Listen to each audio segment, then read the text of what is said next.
At small independent bike shops and large sporting goods stores across the country, bicycle repairers serve a range of roles, from helping first time customers choose a bike that fits them and teaching them maintenance techniques to performing in depth repairs and custom builds for serious cyclists.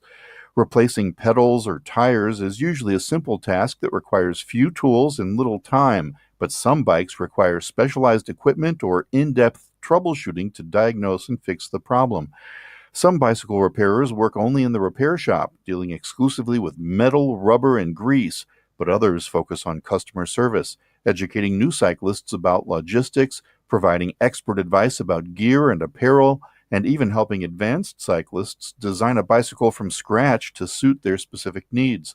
Bicycle repairers may work full or part time schedules, and opportunities for work may fluctuate seasonally as people tune up their bikes for the summer and store them away in the winter.